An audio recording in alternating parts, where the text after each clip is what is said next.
guuleysteen. Marka barnaamijkan ayaa gundhigiisu waxa uu yahay in dhalinyarada lagu dhiirigeliyo wanaagga iyo weliba hawsha ay qabteen.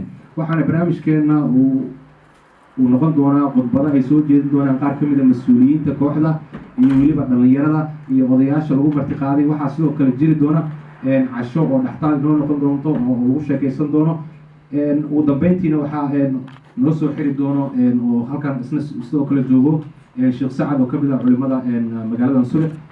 haatanna waxaan kusoo dhaweynayaa gudoomiyaha kooxda FC Somali Sule Bashir Abdulqaadir Bootaan oo markaasi faahfaahin nooga bixin doono tartankii ay ka qayb galeen iyo sida ay u suurta gashay in ay dhalinyaradan isu keenaan oo ay ka qayb galaan koobkaas iyo qaabkay ugu soo guuleysteen. Bashir kusoo dhawo.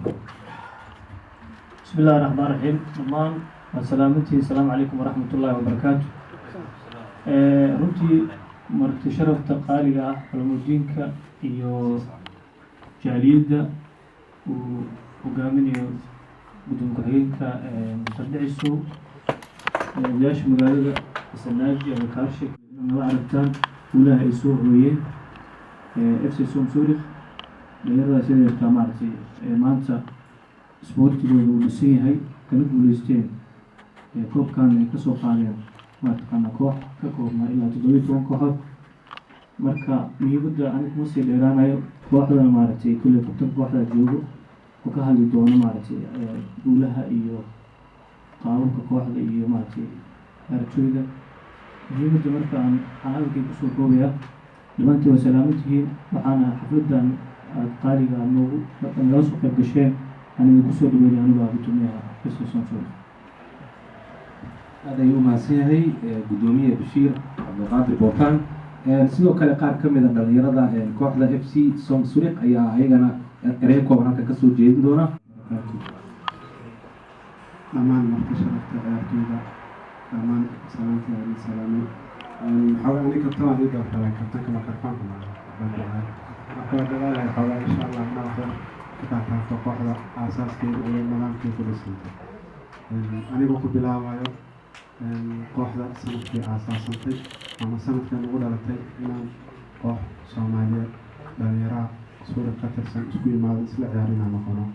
sanadii markay ahayd 2013 waxaana ku aasaasantay ra'yi fikrad iyo sportish jacayl oo markaas ugu jirtay dhalinyarta markaas ugu horeysay ee kasoo qayb gashay Somali Som Zurich. waxyaalaha ugu dhigay waxaa ka mid ah kooxda dhalinyarta ugu horeysay ayaa waxay la ciyaari jireen niman kooxa oo carabada jaaliyadaha kale ka dhisan. marka nin walba saaxiibkiisa uu soo kaxeyn jiray. maalintan waxaa aragnay iyadoo la hayo Soomaalida dhinac isku mara carabta u bixisaan. markaas xoogaa nagu dhalatay inaan noqon karno maanta koox maanta kubad ciyaarto isku xiran nidaam iyo sharci intaba leh. maalintaas kadib ayaa waxaan go'aansanay inaan sameyno koox markaas magac leh nidaam kooxeed leh kala dambeyn iyo sharci intaba leh. dhalinyarta markaas isku imaanay ayaa waxay go'aansadeen inay doortaan hogaaminta kooxda iyo nidaamkii markaas ku jaanqaadi lahaayeen. dhalinyarta marka waxay doorteen kabtan ku-xigeen iyo dhaqaale ninka u hayn lahaa. adduunka wax walba dhaqaalaha lacantooda meel lagu gaaraaso. marka kabtanka la doortay iyo saddexda xilka loo dhiibay aan ka mid ahay waxaana la xil saaray sida ugu dhaqsiyaha badan inaan kusoo xulno ama aan ku keenno ama kooxda aan kusoo biirino macallin ama tababare. oo taasna aad iyo tashi iyo fikrad iyo aragti dheer u yeelanay. kadibna aan u aragnay qofka ra'yiga fikradeena iyo markaas sportiska markaas nagu dhan naga dhex buuxayo nala fahmi karo nala jaan qaadi karo inuu yahay macallinka keliya macallin xasan oo asigana naga aqbalay marka u bandhignay sida wax u rabno iyo sportiskeena. wada shaqeyn kadib macallinka iyo kabtanyaasha iyo dhalinyarta kooxda markaas haddana waxaa isla aragnay inay weli waxba naga sii dhiman yihiin oo maadaama macallinkii iyo tababaraha iyo kabtanyaashii aan haysano sharciyo iyo maanta waxyaala badan inay naga kala dhiman yihiin. markaas ayaa waxaan go'aansanay haddana inaan sameyno gudoomiye iyo gudoomiye ku-xigeen. markaasna aan u aragnay gudoomiyaha kooxda inuu hogaamiyo Bashir aa taqaantaan.